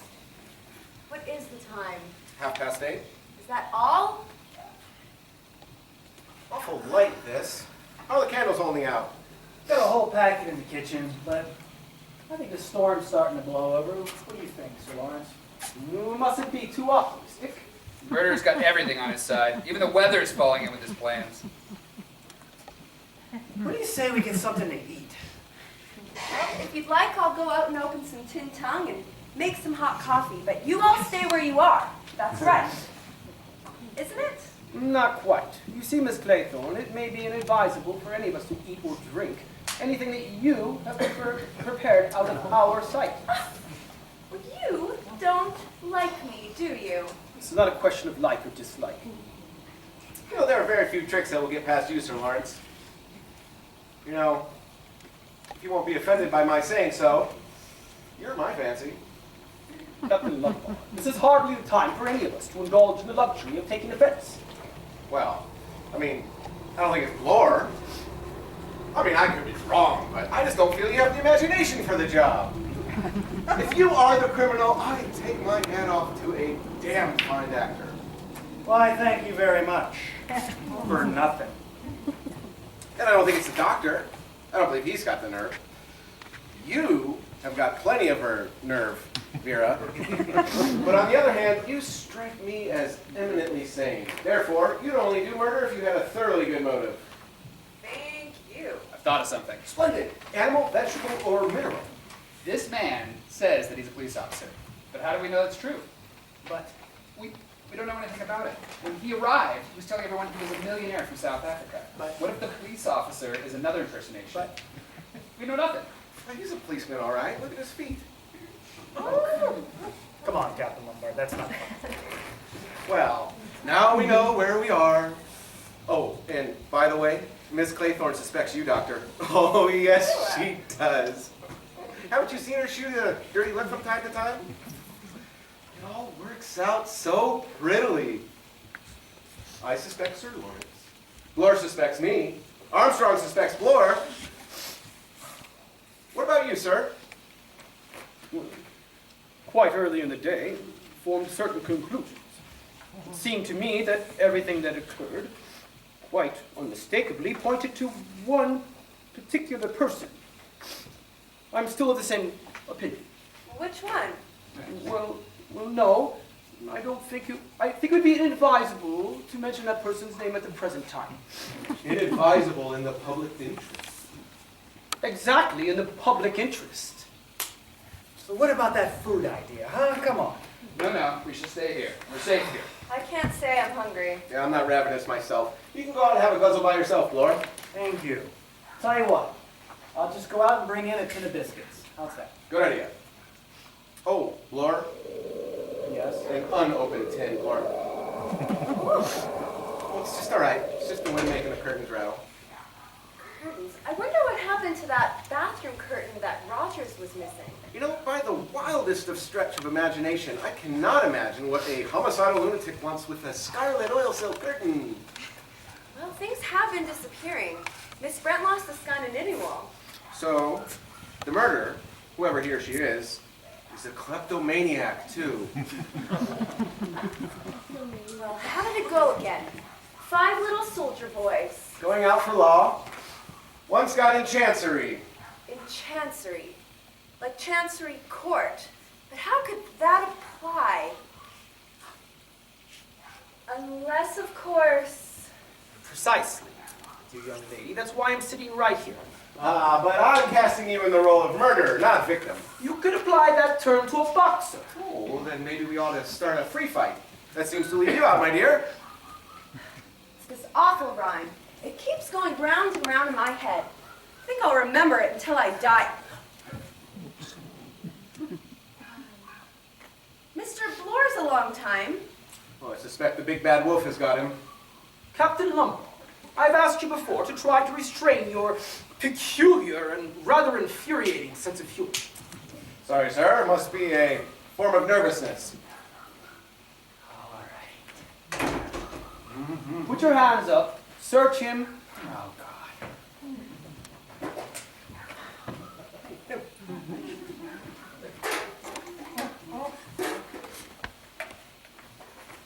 No, thank you. Well, come now. You've had no dinner. Well, I do have some fruit upstairs. I'll go and get it. See that you all stay where you are. Let me just grab a candle.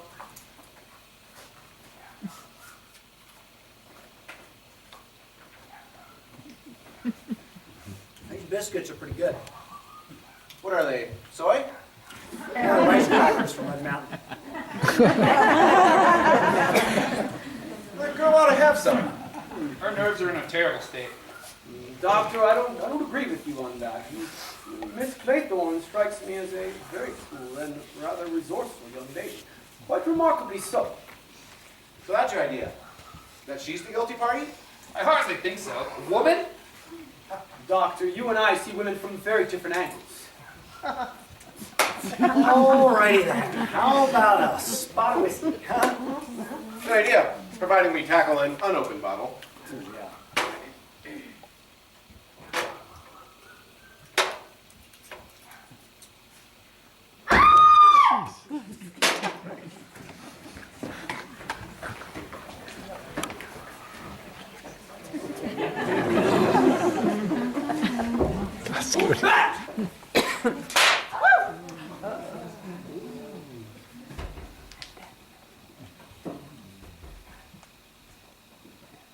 Philip?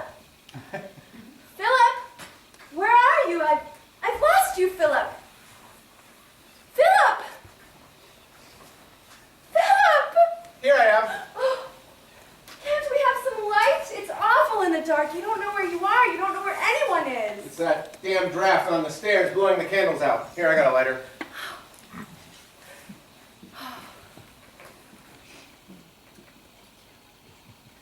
Where's Dr. Armstrong? I'm hunting for matches. Well, never mind matches. Get some more candles. Oh, I was horrified to death. It went right around my throat. What did? Well, the window in my room was opened, and it blew out the candle as I opened up the door. And then this long strand of seaweed touched my throat. I thought in the dark I was being strangled by a wet hand. Well, I don't wonder you yelled. Well, who hung the seaweed there? I don't know.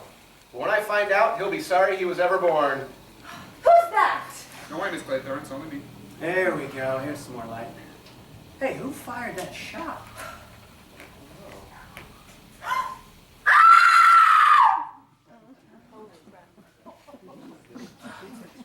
God, he's dead. Shot through the head. I'm caught in chancery, and then there were 4! Miss Claythorne? Vera. You got me out of the way. You got me to go upstairs for the fruit, and you put the seaweed there. You did it all so that you could kill this helpless old man in the dark. That's why you wanted the curtain and the knitting wool. It was all planned, no! And long ago for that. Oh my God! Let me get out of here! Ah!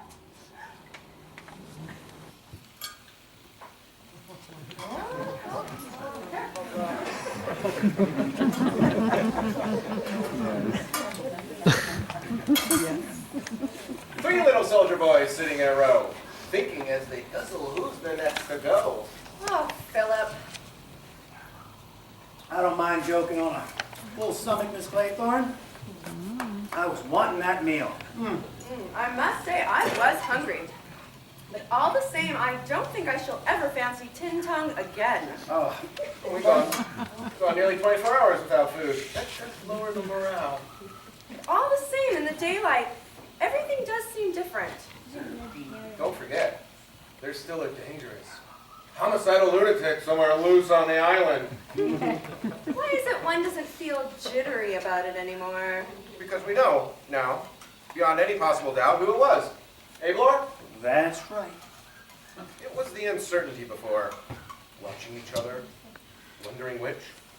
Well, I said all along it was Dr. Armstrong. You did, my dear, you did. Until, of course, you went completely bats and suspected us all. It does seem rather silly in the light of day. Very silly. You know, allowing that it is Armstrong, what do you suppose has happened to him? Well, we know what he wants us to think has happened to him. Well, what exactly did you find? One shoe, just one shoe, sitting prettily on the cliff edge. Inference, Dr. Armstrong has gone completely off his onion and committed suicide. All very circumstantial, even down to the one broken soldier boy down here by the doorway. I think that was rather overdoing it. A man wouldn't think of doing that if he was going to drown himself. Yeah, maybe so, but we're fairly certain that he didn't drown himself. He just had to make it look like he was the seventh victim, all according to plan. Suppose he really is dead. Well, I'm a bit suspicious of death without bodies.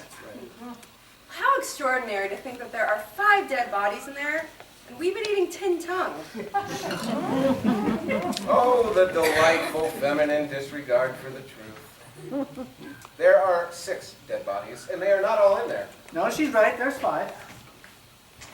What about Mrs. Rogers? No, I'm counting her. She's the 5th. Now look here.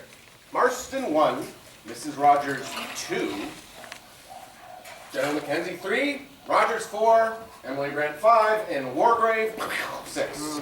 7, 8, 9, Armstrong's 10. You're right. Sorry, old man. Don't you think it's an idea if we took Mrs. Rogers downstairs and shoved her into the morgue too? Look, I'm a detective, not an undertaker. For heaven's sake, will you please stop talking about bodies? The point is, Armstrong murdered them. We should have known it was Armstrong straight away. You know, curious. How do you suppose he got a hold of your revolver? I haven't the slightest idea. Tell me exactly, what happened in the night? Well, after you threw your hissy fit and ran off, bolted yourself in your room, we thought we'd rather do the same thing and bolt ourselves in our room. And about an hour later, I heard somebody walk past my door. I came out, tapped on Blor's door, and he was there all right. Then I went to Armstrong's room, and it was empty. That's when I tapped on your door and told you to sit tight, no matter what. And then I came down here, and the window to the balcony was open, with my revolver lying just beside it. Revolver's just lying right beside it. Can't imagine why a person in his condition would just chuck it there like that. Oh, don't ask me. Either it's an accident or he's crazy. Where do you think he is now? Lurking somewhere, waiting to have a crack at one of us. Well, we ought to search the house then. Well, he's probably going to set up an ambush or something for us. Never thought of that. Now, are you sure that you heard no one moving about after we went out searching? Oh, I imagined all sorts of things. But nothing short of setting this house on fire would have gotten me to unlock my door. I see. Just thoroughly suspicious. Look, let's quit talking about it. Let's go after that guy. What are we going to do? Well, if you ask me, do nothing. Sit tight, take no risks. We got to do something. We've got to go after him.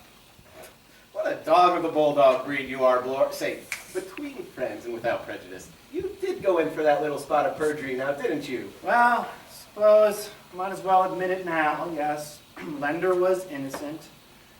Yeah, the Benny gang, they paid me off, and you know, between you and I, they put him away for a long time. I wouldn't even admit it now if it wasn't for all this. Well, you think we're all in the same boat? Well, I couldn't admit it in front of Sir Justice Wargrave, could I? No, hardly. You think that that Seton guy was innocent? Oh, I'm sure of it. Wargrave had some reason for wanting him out of the way. You know, I'm delighted that you've come off of your virtuous perch, Blor.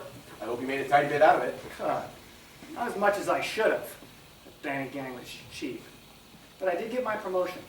And Lender got penal servitude and died in prison. Look, I didn't know he was going to die, did I? No, that was your bad luck.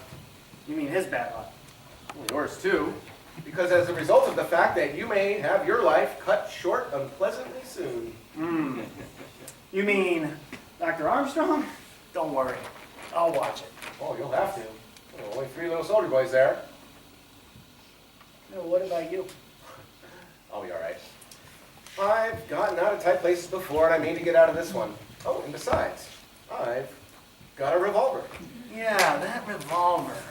It's quite an interesting story that first you just lose it, and then you find it just laying there. I don't know, just wondering maybe, perhaps you had it the whole time. Same old gramophone record, huh?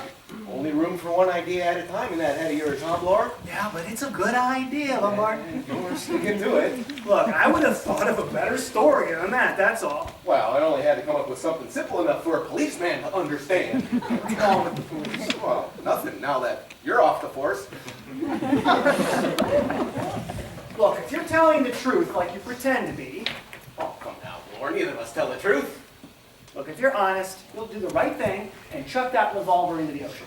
Don't be an ass. Look, I told you I was willing to go after him. If I'm willing to go after Armstrong, you willing to loan me that revolver? No, I'm not. It's my revolver. The revolver's mine, and I'm sticking to it. And you know what I'm beginning to think? You're not beginning to think it, you square-headed flatty. You thought it last night. And now you're back to your original idea. I am the one and only UN unknown Owen. Isn't that it? I will not contradict you. Well, think what you damn well please. But I warn you. I think you both are acting like a pair of children. Sorry, teacher. Of course, Captain Lombard is not the unknown. The unknown Owen is Armstrong, and I'll give you one good proof of it. Yeah, what's that? Well, think of the rhyme. 4 little soldier boys going out to sea. A red herring swallowed one, and then there were 3. A red herring, well, that's Armstrong's pretended suicide. But it's just a red herring, so really he isn't dead. Quite ingenious, isn't it? Uh-huh. And to my mind, it's absolute proof. You see, it's all mad because he's mad. He takes this queer, childish, crazy pleasure in sticking to that rhyme and making everything happen in that way. It's terrible, you know, he killed Rogers when he was chopping sticks, and he dressed up that judge, and then he used a hypodermic syringe on Miss Brent when he might just as well have drugged her. You see, he's got to make it all fit in. And this rhyme is our clue to what he's going to do next. Let's look at it. 3 little soldier boys walking in a zoo. A big bear hugged one, and then there were 2. There's no zoo on this island. See, a bear. Bear. I got it. Lombard, how about a nice cold bear? Stop thinking of your stomach, Blore. This craving for food and drink will be your undoing. It's just that there's a whole kitchen refrigerator full of beer. Well, it's just that if anyone wanted to get rid of you, that would be the first place they'd think of putting a nice lethal doses in a nice cold bottle of bear for Blore. Whoa, what's that? Is that? It's a boat! It's a boat! Ah! Oh, God! Oh.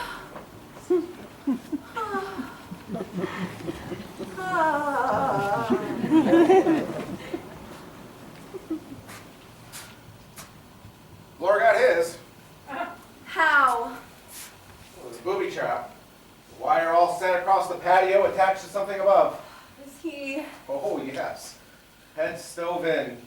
That great bronze bear holding a clock fell from the landing and crushed his skull. A bear? How ghastly! It's this awful childishness. Yeah, I know. God, what a fool Blore was. And now there are 2. Yeah. Then we'll have to be very careful of ourselves. We shan't do it, Philip. He'll get us. We'll never get away from this island. Oh, yes, we will. I haven't been beaten yet. Don't you feel that there's someone now in this room watching us? Watching and waiting? That's just nerves. Then you do feel it. No, I don't. Please, Philip, let's get out of this house anywhere. Perhaps if it was a boat, they'll see us. All right. Let's go to the top of the island and wait for relief to come. It's a sheer drop on the other side, and we can see if anybody approaches from the house. Anything's better than staying here. Won't you be a bit cold in this dress? I'd be colder if I were dead. Perhaps you're right. A quick reconnaissance. Do be careful, Philip, please. It's all right. I'm not Blore. Besides, there's nothing directly above. Hello. That's strange. Something's washed up on the rocks. What? It looks like a body.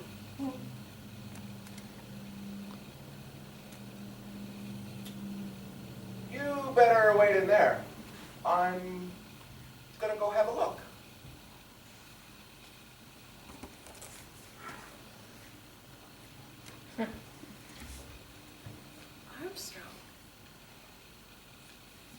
Armstrong's body.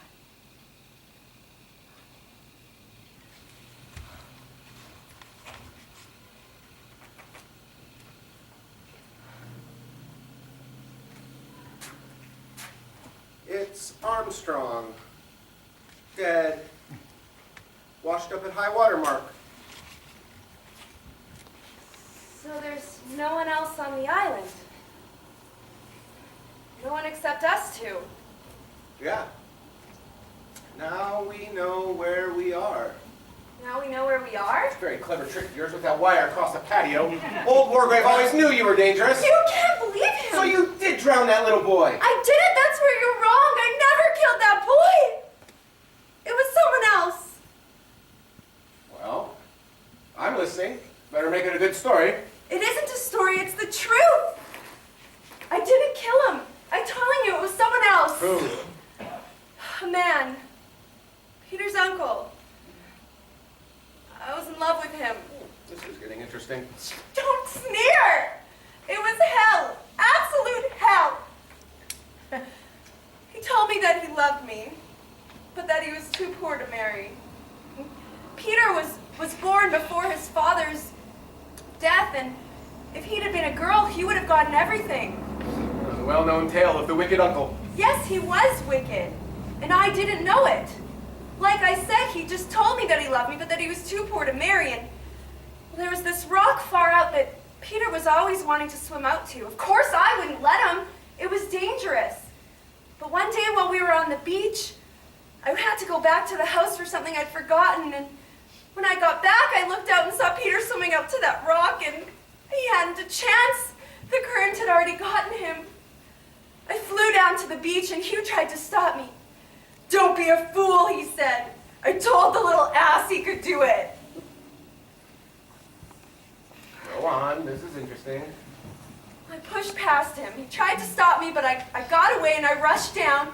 I plunged into the sea and swam after Peter, and he'd gone before I could get to him. And everything went well at the inquest. They called you a plucky girl, and you kept discreetly quiet about Hugh's part of the business. Well, no, do you think anyone would have believed me? Besides, I couldn't. I was in love with him. And I suppose you let you down? Do you think I ever wanted to see him again? Well, you certainly are a very accomplished liar, Vera. Well, can't you believe the truth when you hear it, Philip? Who set the trap that killed Lord? I didn't, and Armstrong's dead. You know, I've broken most of the commandments in my time. I'm no saint. But there's one thing I won't stand for, and that's murder. You won't stand for murder? Well, what about those natives you left to die in Africa? Oh, that's the funny part. I didn't. You expect me to believe that? So what happened? Well, for once, just once, mark you, I played the hero. Risked my life to save the lives of my men. Left them my rifle and ammunition, all the food there was, and took a chance through the bush. And by the most incredible luck, it all came off, but not in time to save them. Word got around that I had abandoned my men. Well, there's life for you. You expect me to believe that? Well, you've actually admitted to the whole thing already. Yeah, well, I just like watching their faces. You can't fool me with a lie like that. Blast you. Why didn't I see it before? It's in your face. The face of a killer. You can't fool me anymore.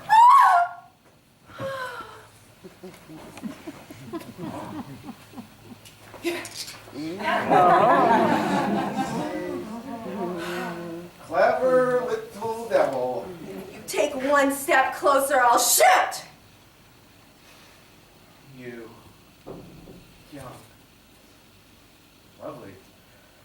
And quite mad.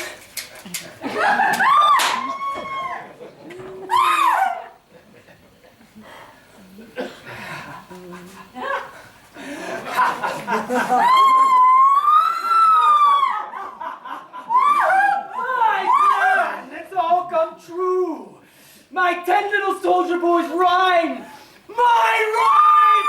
My rhyme! Silence in the court! If there's any more noise, I shall have the court cleared. Don't be afraid, young lady. This is a court of justice. Oh, you thought I was dead. Armstrong said I was dead. That was the cleverer part of my plan. Said we'd catch the murderer, we'd fix up my supposed death, and then I'd be free to spy on the guilty one. He thought it was an excellent plan. He came out to meet me on the cliff without the slightest suspicion. And I sent him over. So easily, with a push. Vera Claythorne, all my life I wanted to take life. I've enjoyed the death penalty, but I always wanted to take life with my own hands. But I'm a justice of the High Court. I have a supreme sense of justice. This is between our Lord Sovereign, the King, and the prisoner at the bar. We will make deliverance true. Lord, guilty? Yes! Guilty! You're all guilty! But the law couldn't touch you. So I had to take the law into my own hands. Into my own hands! Silence in the bar! Prisoner at the bar, have you anything to say before sentence is passed down upon you? Vera Elizabeth Claythorne, I sentence you to death. Stop! Stop! I'm not guilty! I'm not guilty! That's what they all say. I'm not guilty! That's what they all say. They all have to say we're not guilty, unless you're going for the verdict of insanity. But you're not mad. I'm mad. But you're not mad! But I am innocent! I swear, I never killed that boy! I never wanted to kill that boy! You're a judge! You know when people are telling the truth and when they're lying! I swear I'm telling the truth! So you didn't kill the boy after all? It's very interesting. But I don't see how that matters now! I can't spoil my rhyme! Soldier boy! You're the last one! One little soldier boy left all alone. He went and hanged himself. I must have my hanging. I must have my hanging.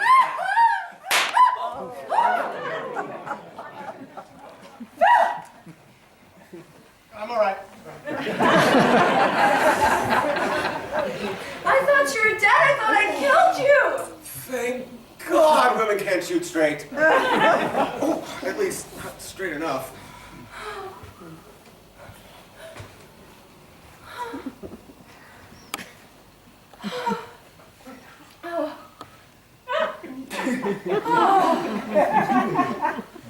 I shall never forget this.